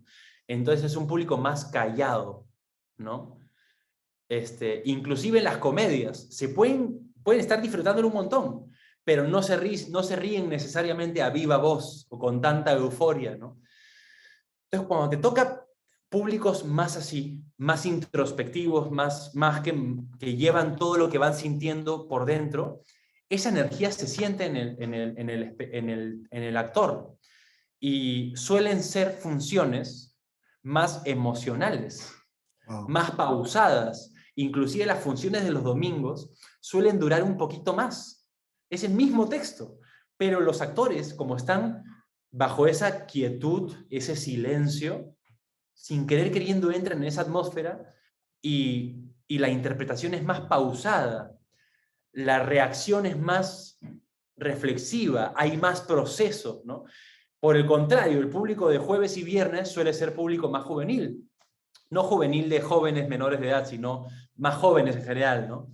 Que expresan mucho más lo que sienten y que si es una comedia se ríen mucho más fuerte. Entonces, quizás esos días la función tiene más timing y corre más rápido y las carcajadas, pues, también hacen que el actor esté más vital, ¿no? Entonces, no sé si lo estoy explicando bien, No, perfecto. pero la energía se contagia. Y el público, si te toca una energía particular, la energía en el escenario va a ser distinta. Y siempre tú ves una obra 2 días seguidos y vas a ver cosas totalmente distintas. No me refiero a la historia en general, va a pasar lo mismo, ¿no? Pero los procesos por los que pasan los actores son distintos. Y siento que también los actores son personas muy, muy sensibles. Y La sensibilidad creo que es un requisito o una virtud necesaria que debería tener todo artista. total, para poder, yo siento que mediante esa sensibilidad te puedes dar cuenta, ¿no? Yo también creo mucho en el tema de las energías, en sentir las sensaciones de otras personas de una manera muy, como que ahí. Y es muy importante, como te decía, el tema de la sensibilidad, ¿no? ¿Cómo tu público puede captar lo que estás, ¿no? Y para mí es súper interesante esto que comentas, lo de los domingos. Y pucha, obra de teatro que haya, voy a tratar de ir un domingo para ver si puedo sentir esto, ¿no? Porque lo, lo, lo haces mucho más emocional que, Claro. que, que comparado tal vez a un jueves y un viernes, que es un diferente público que tiene razón y es como, nosotros somos mucho más emotivos, tenemos que reírnos, nos reímos, tenemos que asombrarnos, lloramos, lloramos y siento que Sin roche, sin claro. roche, no pasa nada, ¿me estás viendo? Bueno, sentimos la misma vibra o sentimos lo mismo, no lo sentimos y ya está. Pero con un público adulto, un público que su manera de formarse ha sido como que tocando un poco del tema, o sea, los hombres nunca Más lloran. represiva. Claro, tienes que guardar la compostura, no llores, no demuestres esto, nada. Esto es como, a veces siento que también las personas se pueden sentir un poco acorraladas, ¿no? Imagínate que cierta obra le puede llegar tanto que esta persona siente llorar, pero reprime sus sentimientos y esa energía sale y tú al sentir eso como que fuerte. Sí, y sabes que, y algo muy relacionado a eso, es que, y que pasa bastante, ¿ah? Siempre que estás en una obra de teatro, a veces estás un domingo y dices, a veces que no estás en el escenario dices, oye, el público de hoy como está bien callado, ¿no? Quizás pues no lo está, y uno relaciona las reacciones explícitas con el nivel de disfrute. Dices, oye, si no han expresado mucho y han estado bien callados y no se han reído donde normalmente se ríen, quizás no les está gustando tanto. Y ese público que suele ser bien callado, a veces llegas al aplauso final y es el público que se para y que no aplaude eufóricamente, pero que su aplauso se mantiene constante, 3 subidas y bajadas de telón, y son los que más aplauden. Y tú dices, wow, el público que menos expresó es el público que más satisfacción ha mostrado al final. Y es lo caso, pues, y tiene mucho que ver con lo que dices, con esa energía, y que todo lo que podrían expresar y sentir deciden llevarlo por dentro, y eso genera una intensidad y una energía que se manifiesta, se percibe alrededor, entre cada uno de los espectadores. Sí, es muy interesante. Sí, totalmente. El, Creo que has hecho dos musicales en teatro. Es totalmente hacer un musical en el teatro que hacer una película definitivamente. ¿Cómo más o menos llevas ese proceso? Nunca he ido a un musical y me parece muy, muy, muy interesante cómo se lleva ese proceso, la preparación. Me ha tocado, me ha tocado hacer, creo que 5 musicales, 5, wow. pero, pero el proceso es bien particular porque porque involucra pues actuación, baile y canto. Y entonces involucra no solamente el proceso regular de trabajo actoral y de sentirte cómodo con el personaje regular, pues, ¿no? Sino que además tienes que cantar, pero lo ideal es que no cante Juan Carlos, sino cante el personaje como cantaría el personaje. Wow. ¿No? Entonces, y eso no muchos actores lo plantean. A veces a mí me ha descuadrado como público ir a ver un musical y escuchar cuando un personaje está hablando y de pronto cuando canta, escucho al actor, no al personaje. Entonces tiene que haber una coherencia entre cómo cantas, cómo bailas y cómo hablas y cómo te mueves mientras no estás cantando o bailando. Ok. Y ese es un gran reto, ese es un gran reto porque cantar ya es difícil y a veces las notas y cómo te exige la canción vocalmente ya es bastante exigente. Pero después de dominar la canción, hay que dominarla mientras bailas y no Wow. desafinar y no, que la voz no se agite, no quedarte sin aire. Y después que has dominado todo eso, tienes que decir, ya, bacán. Ahora, ¿cómo lo hace el personaje? Porque así lo hago yo, ¿no? Entonces, puedes cambiar totalmente un estilo de forma de cantar cuando lo haces como el personaje. Y una anécdota muy pequeña que te puedo decir de Avenida al Arco, de la obra de teatro, que fue lo primero que se hizo del musical, es que antes de comenzar el proceso de ensayos, grabamos las canciones para hacer el disco, ¿no? Ah, Entonces, mi proceso, la mayoría de mi proceso de cómo, de encontrar al personaje, porque sí, entre los actores siempre se dice, ya encontré al personaje o todavía estoy encontrando el personaje, que es el proceso de ensayos que te lleva a sentirte cómodo con cómo quieres interpretar, ¿no? Entonces, ese proceso, un actor dice, estoy encontrando el personaje. Entonces, bajo esta premisa de cómo suele llamarse coloquialmente, yo encontré al personaje en el proceso de ensayo de canto y de grabación del canto. Entonces, hermoso. claro, entonces en el proceso de ensayo de la música en el estudio de Diego Divos, yo llegué y comencé cantando las canciones como yo las cantaría, ¿no? Como me suenan. Y, y fuimos encontrando cómo lo cantaría el personaje. Y de hecho, el día que fui a grabar al estudio el primer lote de canciones, estuvo Diego Divos y Giovanni Sixia, el director. Y en cada canción, sobre todo al inicio, me asesoraban un montón, no me daban consejos a nivel vocal de, oye, esto no lo estás cantando bien, ¿no? Sino me hablaban de la psicología del personaje. Entonces yo estaba dentro del estudio y me decían, imagínate que en este momento el personaje está viviendo esto, esto, esto, esto. ¿Cómo cuentas esa historia? No me decían cómo hacerlo. Yo tenía que encontrar cómo hacerlo bajo estas premisas psicológicas. Y de pronto, en la segunda canción, yo dije, ¡wow! Encontré al personaje, ¿no? Ya no necesito que me digan nada. No les dije a ellos, oye, no necesito que me digan nada, ¿no? Pero yo dentro mío sentí que ya había hecho el clic. Y de pronto, en la canción 3 y 4, no me corrigieron nada. Y ellos me dijeron, ¿no? Oye, ya estás, esta es. Ya sabes cómo canta el personaje, ya lo construiste, ¿no? Entonces, después de ver cómo cantaba el personaje, yo ya supe intuitivamente cómo caminaría, cómo hablaría, cómo se comportaría, cómo reaccionaría ante un momento difícil. Fue lo caso, porque es como que todos los caminos llevan a Roma, ¿no? Hay un montón de formas en cómo puedes atacar un personaje y una interpretación y una historia. Y te puede sorprender como un detalle, como cómo cantaría esta canción un personaje que la canta además tratando de transmitir su insatisfacción con el sistema, cómo con ese detalle uno puede encontrar por completo todos los demás aspectos del personaje.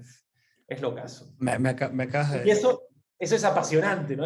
Tú dices, ah, la mierda, esto es magia, ¿no? Esto es magia. Sí, Che, me acabas de volar la cabeza porque justo ahorita me pongo a pensar en el actor que interpretó a Freddie Mercury y estos personajes que interpretaron artistas, el que interpretó a Elton John en Rocketman. No, película. porque no solo es el hecho de, ya, canta, es como, imagínate cómo se sintió Elton John al crear esta canción, o imagínate cómo se sintió Freddie Mercury, o diversas películas de músicos, ¿no? De irte al sentimiento, y no esto como que ya, llevas tus clases de canto, papá, y ya, como, no, Juan Carlos, salte de quién eres y métete en este personaje de 20, 21 años que está frustrado porque, por el terrorismo, por la opresión que tiene de que su padre, no sé qué tanto vaya la historia del teatro con la película, pero hablando un poco de la película, de que su padre le parecía una idea muy tonta de que sea músico, que iba a desperdiciar su vida y de que él lucha, ¿no? Sentir todo eso en el momento de que tú, o sea, tú entras al estudio y tienes que sentir todo eso, ¿no? Es como, ya, bueno, ahora soy esta persona y vamos a darle, ¿no? Y, Exacto. y llegar a ese clic es como tú dices, no es algo mágico. Ese momento es mágico. Sí, y no quiero, yo sé que hablo bastante, sobre todo como te digo cuando me apasiono, pero una de las cosas importantes por si alguien que nos está viendo tiene ganas de dedicarse a la actuación o de probar a ver si le gusta, es que a la hora de construir un personaje, algo que siempre me decía Roberto Ángeles, que es uno de mis maestros de actuación, es que es mejor arriesgar y que salga mal y que te tengan que bajar un poquito de repente a las revoluciones o a la exageración, o etcétera, a no atreverte a construir un personaje con particularidades distinto, ¿no? Entonces, algo que suele pasar en un proceso actoral cuando estás buscando cómo construir el personaje, qué particularidades agregarle, como por ejemplo una cojera, un tic, un tartamudeo, una manera o un esquema, una manera en que siempre se agarra el pelo, no sé, pequeños detalles, ¿no? Cuando uno recién incorpora esos detalles al personaje, siempre se siente incómodo, siempre sale mal. O sea, porque estás en un proceso de exploración. Pero llega ese momento en el proceso de ensayos, en el que el proceso de ensayos es el momento de arriesgar, es el momento de hacer más de lo que deberías si es que te lo propones, ¿no? Porque a veces es importante sobrepasarse para después llegar al equilibrio perfecto del personaje. Entonces, en este proceso de buscar y de sentirte incómodo y de sentirte poco natural o exagerado mientras le vas agregando cosas, ese es exactamente el proceso que se busca. O sea, sería raro que nunca un actor se sienta incómodo cuando estás agregando particularidades a un personaje. Pero en este proceso ocurre lo que ocurre en toda la vida, una curva de aprendizaje, que comienza siendo plana, plana, plana mientras estás aprendiendo y de pronto sube exponencialmente. Entonces, un día te sientes, oye, casi no me he sentido incómodo. Y es porque todo esto que le has querido agregar al personaje ya lo vas sintiendo como propio. Y esa es la magia del proceso de ensayos, ¿no? Y de pronto un día dices, oye, me siento cómodo, estoy haciendo todo esto, lo que antes me avergonzaba inclusive intentar, y hoy, en este momento, me siento natural. Y cuando un actor, normalmente esto ocurre, cuando un actor disciplinado, responsable y en general profesional se siente cómodo, lo más probable es que el espectador lo sienta real. Creo que eso es algo bacán porque eso normalmente no te suelen explicar en un proceso de formación cuando te estás preparando para ser actor. Entonces, a veces un actor se podría frustrar porque dices, oye, quiero incorporar esta cojera y no me siento natural haciéndola. Tranquilo, sigue explorando, síguelo haciendo, hasta que un día vas a encontrar una naturalidad en tu cojera y vas a encontrar la forma de la cojera con la que te vas a sentir cómodo y te vas a apropiar de la cojera para que sea 100% natural. Y así como la cojera es un ejemplo, eso ocurre en todos los aspectos. Y es muy loco, yendo netamente al proceso de actuación, ¿sientes que en algún momento de lo que has estado haciendo novelas, tus personajes se han asemejado o tienen cierta igualdad? O sea, el personaje de Patrick, en el de Iván, en diversos personajes que hiciste a lo largo de tus novelas, ¿no? Porque siento que a veces pasa con muchos actores de que los ven y es como que, digamos, no es tanto que están viendo a Patrick o Iván y estos, no, como que están viendo a Juan Carlos interpretar, solo eso. Es como, Claro. entonces, ¿sientes que ha habido eso en tu actuación? Y si sí, como que si ha ido evolucionando en eso. Sí, mira, he tenido mucha suerte porque, de hecho, uno de mis objetivos a la hora de dedicarme a la actuación era no dejar de retarme profesionalmente. Es muy fácil decidir no retarse y simplemente ser natural, ¿no? O sea, porque ser natural es difícil también, ¿no? Para eso hay que saber ser natural. Pero, en otras palabras, lo voy a decir mejor porque no me he expresado bien. Siempre he buscado personajes que me permitan hacer algo que se diferencie de mis trabajos anteriores.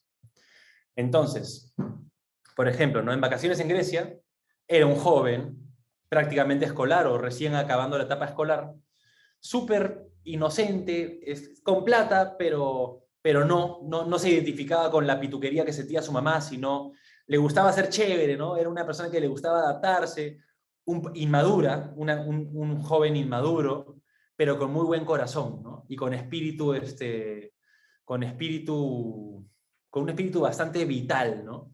Después me tocó hacer Mi amor Guachimán, pues que comenzó siendo un doctor que se termina enamorando de su paciente, que es María Gracia Gamarra, el personaje de Catalina de María Gracia Gamarra, y en ese proceso de enamorarse se obsesiona, se vuelve alcohólico, se vuelve drogadicto, se vuelve Wow. malo, ¿no? Entonces, otro proceso distinto. Y después viene, no sé, Solo una madre, ¿no? Donde era un papá joven, muy romántico, pero era bastante manipulable, ¿no? Por la esposa que tenía inicialmente, y después pasa por una etapa bastante sufrida en la que busca sentir amor de verdad y ser amado y correspondido, ¿no? Y de pronto, pues, al fondo hay sitio, que es uno de los personajes que me ha tocado más naturales, pero que tenía chispas de comedia o de reacciones inesperadas, que es parte de la comedia que planteaba al fondo del sitio, ¿no? Y después me toca, no sé, pues Avenida Larco, pues, ¿no? Que es un personaje ya más que vive el rock y que tiene un estilo más desafiante y hasta su forma de caminar, su forma de interpretar, otro tipo de apasionamiento, ¿no? No sé, después, ¿cómo se llama? El discurso del rey, ¿no? Que me toca interpretar por un personaje que existió, Jorge VI, el personaje, justo hablabas de Inglaterra, ¿no? Que le toca asumir el trono justo antes de la Guerra Mundial, tartamudo, que había sufrido pues de un montón de traumas de chibolo, acomplejado, entonces tiene otro carácter. Entonces, en general, siempre me ha tocado personajes que me han permitido aportar cosas distintas, ¿no? O Iván, que tú mencionabas de Colorina, que era un villano, pero no es el típico malo, sino era un malo tipo Guasón, ¿no? Que caía bien, que era medio parlanchín y que era chévere y hacía sus bromas, pero era una rata de mierda, ¿no? Era súper Claro, chévere y así como te estoy sonriendo, yo te podría decir, Juanma, qué bacán, pero igual voy a matar a toda tu familia, ¿no? claro. Y me quedo riéndote y mirándote. Y es súper extraño, porque no es el típico villano. Entonces, ¿no? Es como, me encantó ese personaje. Y siempre me ha tocado hacer cosas donde he podido aportar algo distinto. Y es una de las cosas que más me motivan. Me ha tocado rechazar proyectos donde he preferido priorizar seguir sintiéndome vivo con la posibilidad de crear, ¿no? De hacer algo distinto y de retarme, ¿no? Y ya, pues, y creo que ese es uno de los objetivos, ¿no? Y también hay directores más flexibles y menos flexibles. A veces hay directores que te dicen, oye, yo necesito esto del personaje. Y hay directores que te dicen, mira, este es el perfil, pero hazme una propuesta de cómo harías tú y yo este personaje. Entonces, eso es bravazo, ¿no? Porque tienes la opción a, a proponer a veces cosas un poco más descabelladas, ¿no? Sí. Y quizás quedan, ¿no? Quizás quedan. Es alucinante. Quiero tocar también un tema de la serie web que tuviste Atrapados, que puta, de por sí el primer episodio me pareció muy, muy gracioso. Y es lo que tú decías en una entrevista, ¿no? Es hilarante, es burlesco. Una de las cosas muy chéveres, por ejemplo, cuando a mí me gusta ver muchos dibujos animados para adultos, comedia para adultos, pero dibujo animado, y en Padre de Familia era como que normalmente a veces ellos decían una frase, o como que Peter decía, digamos como que, bueno, no fue como la vez pasada que fuimos al estadio, y automáticamente se trasladan a Peter en un estadio, entonces como que en dos ocasiones, Ah, sí, sí, cuando, sí. cuando Carolina se refería al carro, pasaba en la escena con tú con el carro, o cuando hablaba de las estudiantes, pasaba, y eso es una característica de la comedia que me gusta mucho, ¿no? O sea, sacado de la animación, no he visto muchas sitcoms con eso, pero definitivamente debe haber. ¿Cómo fue esa experiencia para ti que también fue en pandemia? Fue grabada en pandemia, con protocolos. Siento que de una u otra manera, como lo comentamos, ¿no? Nos tuvimos que adaptar a las situaciones, nos tuvimos que adaptar a lo que vino. ¿Cómo fue esa experiencia de comedia para ti? Fue increíble. Ese proyecto fue espectacular, porque además a mí me gusta mucho el humor de ese estilo de Atrapados. Bueno, en general el humor de todos los tipos, pero me gustaba ese personaje, ¿no? Porque era un amor-odio, ¿no? Creo que se amaban tanto los personajes que tenían que ser pesados el uno con el otro, como una manera de manifestar algo que no se atrevían por vergüenza quizás, ¿no? Pero bueno, grabar este proyecto fue caído del cielo, porque además Carolina es mi amiga de toda la vida.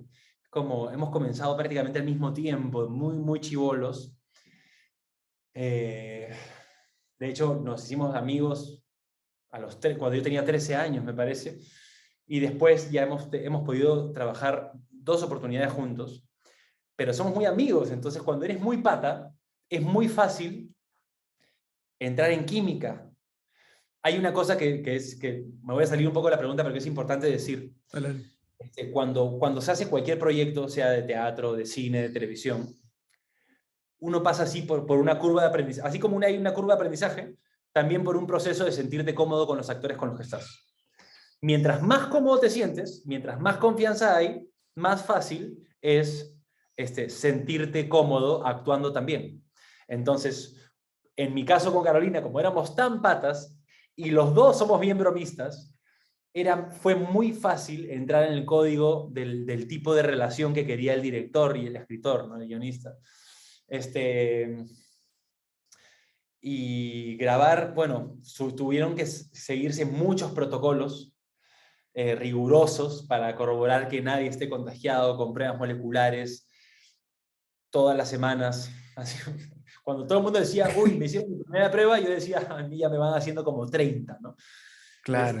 Incómodo pues al comienzo. Y la historia es muy bonita, los guiones los íbamos recibiendo prácticamente conforme íbamos grabando la primera temporada. Tuvimos mucha flexibilidad por parte de la producción y la dirección para proponer. Entonces recibíamos un texto y nosotros improvisábamos una locura. A veces durante la escena, eso era difícil porque nos dejábamos llevar tanto que grababan una toma, la escena, y después era como, ya, la tenemos ahora desde otro plano, ¿no?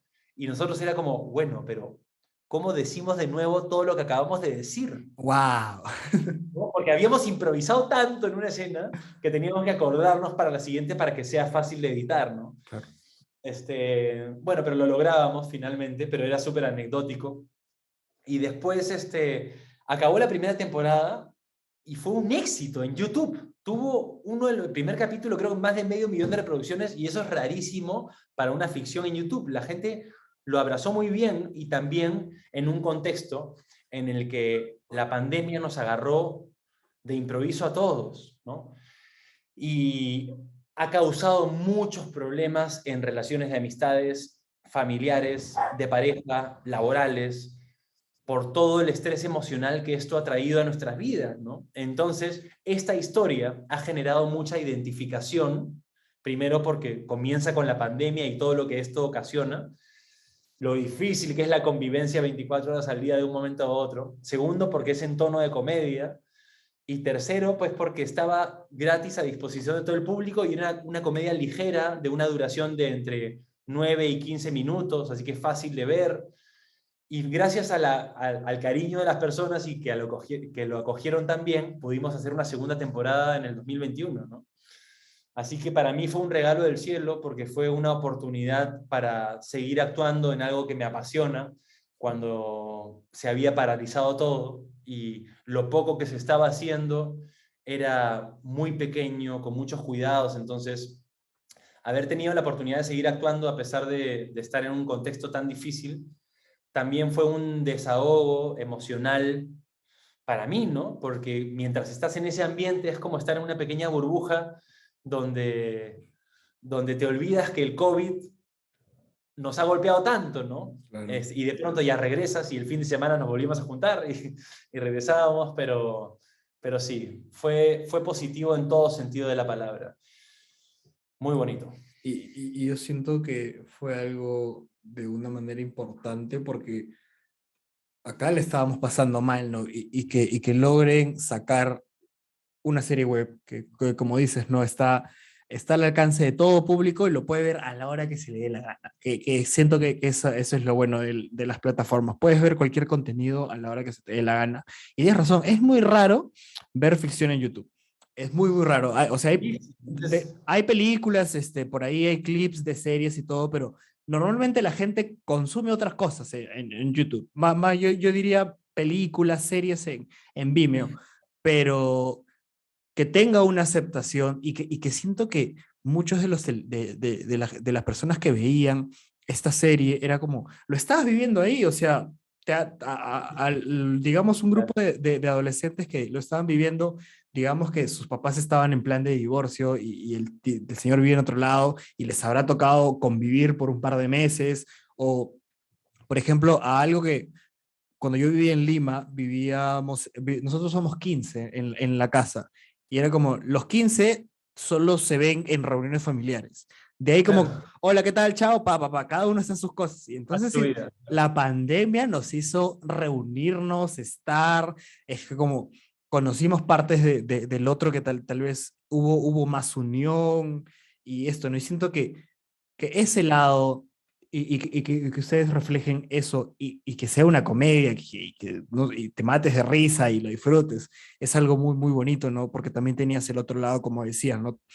O sea, sí estaba muy fuerte, había muertes, la cosa estaba de locos, la gente perdía la chamba, tenías mucha incertidumbre y de ahí como tú ibas el fin de semana y era como estabas en un círculo donde grababas y ya, y siento que hacer eso en pandemia fue algo muy, muy importante que de una u otra manera ayudó y contribuyó para que mucha gente pueda entretenerse, ¿no? Porque al fin y al cabo se trata de eso, entretenimiento con mensaje, tanto la televisión, el cine, el teatro y lo que se proyecta en estas plataformas. Sí, totalmente. Y Atrapados es un buen ejemplo de cómo en la comedia se pueden tocar temas tan sensibles y quitarle peso a lo que estamos viviendo porque nos identificamos y nos reímos con, con la identificación y cómo vemos que lo manejan unos personajes que, ¿no? que son disparatados, ¿no? Quizás. Entonces, ese es otra de las bondades de la comedia, ¿no? Tocar temas de pandemia ya es sensible. O sea, de esto se va a hablar en décadas, de lo que fue la época de pandemia en el Sí, mundo, ¿no? totalmente. Divorcio, peleas, embarazo, noviazgo entre hijos, peleas entre hermanos, papá y mamá contra, perdón, e hija contra papá e hijo, pues son cosas del día a día que han sido muy difíciles en pandemia y en Atrapados se tocaban de una manera súper divertida. Y creo que eso fue una de las claves del éxito, ¿no?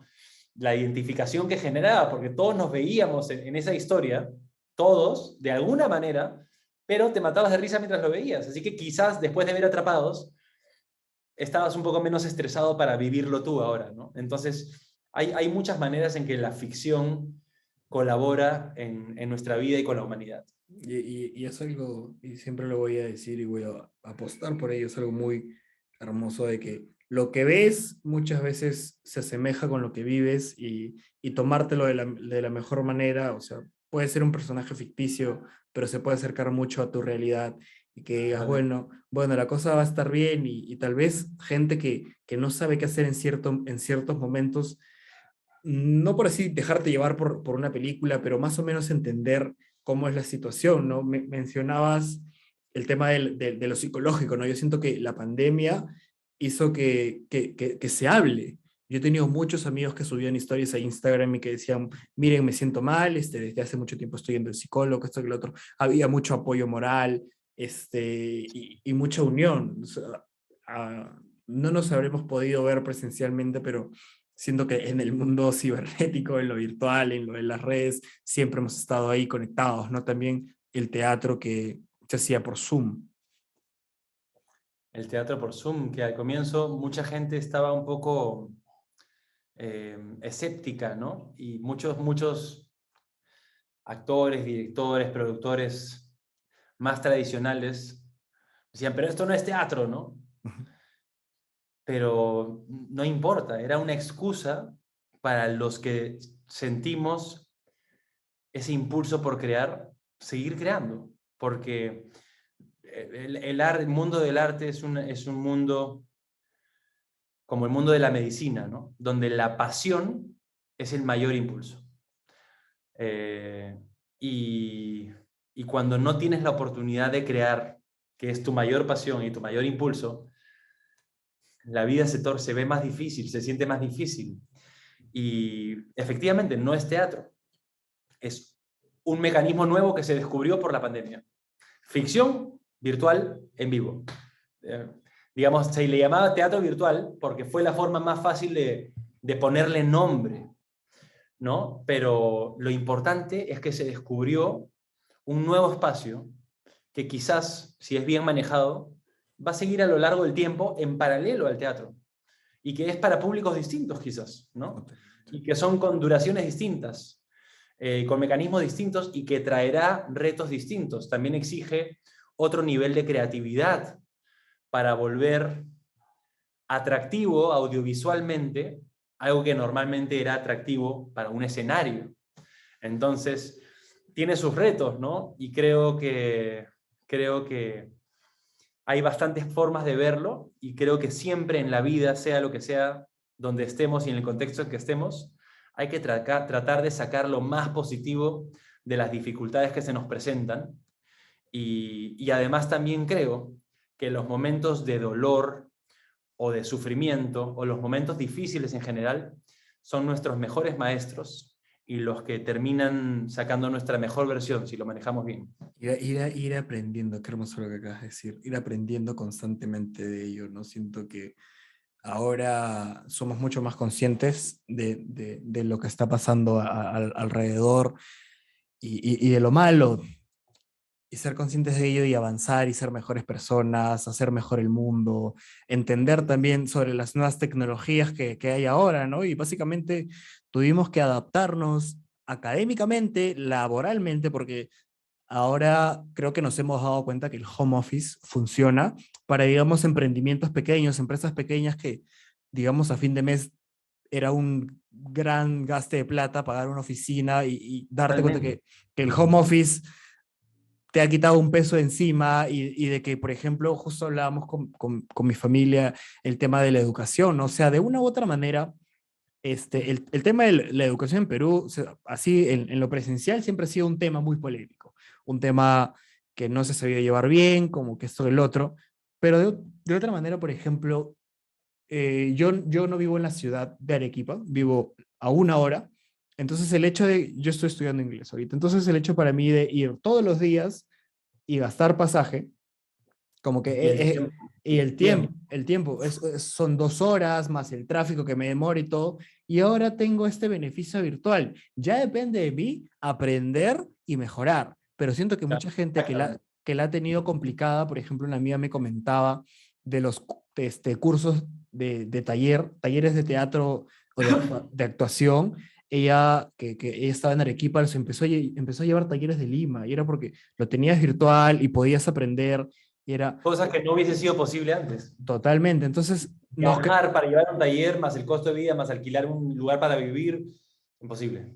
entonces siento que estas cosas, yo siento que deberían quedarse porque uno le das la accesibilidad de educación a mucha gente y del trabajo también han salido un montón de teletrabajo, puertas laborales para otras personas y el arte también, ¿no? Como comentabas, tal vez esto que ha pasado del teatro en Zoom sea una nueva manera de ver el teatro, no quitando la tradicional, pero es como que, miren, también se puede hacer por acá, tal vez no es tanto, tenemos que adaptarnos y ver en qué podemos mejorar,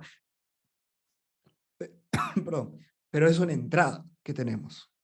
Sí, como un nuevo código de ficción, ¿no? Más que, más que teatro, yo creo que sí, es como un nuevo código de ficción Ujú. que en algún momento tendrá el nombre más apropiado, que por ahora como sigue siendo nuevo, todavía Claro, no, pero más adelante tendrá un nombre seguramente característico y en el futuro los actores hablarán, sí, que el código de la televisión, del teatro, del cine y de esto son distintos, ¿no? Lo vamos a incluir seguramente en ese rubro. Y además, toda la virtualidad, mira, todo lo que ocurre en la vida tiene su luz y su sombra. Depende de cada uno si vas hacia la parte más de más luz o para la parte más oscura, ¿no? Que es lo mismo, o nos adaptamos o nos quedamos atrás. ujú, Y la virtualidad ha permitido muchos emprendimientos. O sea, gracias a la pandemia, el servicio de delivery, por ejemplo, ¿no?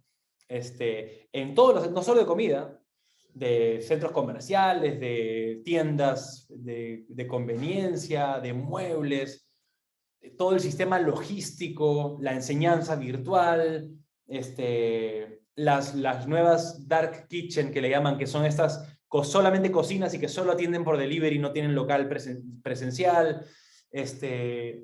¿Cuánta gente supo decir, ya, este es el escenario? Ahora, ¿cómo saco mi mejor versión para salir adelante? Y no solamente han salido adelante, sino que han mejorado 30.000 veces su situación pre-pandemia, total. gracias a que supieron encontrar oportunidades donde las demás personas solo veían, no, me están cambiando el mundo, ¿y ahora qué hago? No, no, no, yo me voy a resistir al cambio. Así es el mundo, ¿no? El cambio se va a dar de todas maneras, es como Así es. cómo tratas eso, ¿no? Y es lo caso, por ejemplo, en Estados Unidos, una de las cosas que escuché ya sobre muchos jóvenes, que muchas empresas ofrecían celulares, no sé qué, pero la cosa decía porque los jóvenes se dieron cuenta, y esto fue por la pandemia, de que trabajando o dedicándose al Internet o en criptomonedas, en Estados Unidos está, eh, entre otras cosas, que no tenían que depender de una empresa y ganaban mucho más. Y entonces siento que mucha gente ahora estuvo en la misma situación, ¿no? A muchos los botaron de sus trabajos, entonces tuvieron que reinventarse y como dices, ¿no? O sea, sacaron emprendimientos y ahora que están posicionados, que les va bien y a veces es ese pensamiento, ¿no? ¿Por qué no lo hice antes? ¿No? A veces siento que ciertas circunstancias te llevan a sacar tu mejor o tu peor o tu mejor versión de ti mismo. Exactamente. Y así es y seguirá siendo. Hoy día fue la pandemia, mañana en el mundo pasará otra cosa y, y eso hace interesante la vida, por más que duela. Si la vida pues fuese fácil, fuese simple y todos tuviésemos todo lo que queremos, también perderíamos el placer de la satisfacción de conseguir algo después de mucho esfuerzo. Si las cosas no requieren esfuerzo, no hay satisfacción y tampoco hay gusto de conseguirlas. Así es la vida nomás. Hay que disfrutarlas y agradecer que tenemos el regalo de vivirla. Totalmente. Juan Carlos, muchas gracias por estar acá en el podcast. Le he pasado muy bien, he podido aprender de ti. Realmente la información que tienes sobre el teatro, sobre tu actuación, me ha servido un montón. Muchas gracias, hermano, por estar acá en el podcast. No, muchas gracias a ti, compadre. La verdad es que ha sido un placer. Además, ¿qué hora es? Miércoles. Se ha pasado un montón de tiempo, pero lo he sentido así como rápido, ¿no? Y felicitaciones por este podcast. Escuché varios antes de esta entrevista y en general siempre te preparas muchísimo y creo que eso eso hace sentir muy bien porque le das el valor a la persona que entrevistas, ¿no? Y eso no suele suceder. Normalmente cuando uno recibe una entrevista, a veces hasta en tu nombre se equivocan. Y a veces a veces, de verdad, no me quiero extender, pero a veces van periodistas a una conferencia de prensa y ni siquiera saben el proyecto de la conferencia al cual están yendo, ¿no? Así que personas como tú, con ese nivel de preparación, con ese nivel de importancia que le dan a lo que les gusta, a lo que les apasiona, es lo que necesitamos en la industria. Así que felicitaciones, compadre. Muchas gracias, Juan Carlos. Que la Un pases bien. placer y hasta pronto, quizás. Sí, de todas maneras. Cuídate. Un placer, que te vaya increíble. Gracias por llegar a esta parte del episodio. No olvides suscribirte y seguir el podcast en Spotify, Apple Podcasts y YouTube. ¿Eso es todo lo que tenía que decir o hay algo más?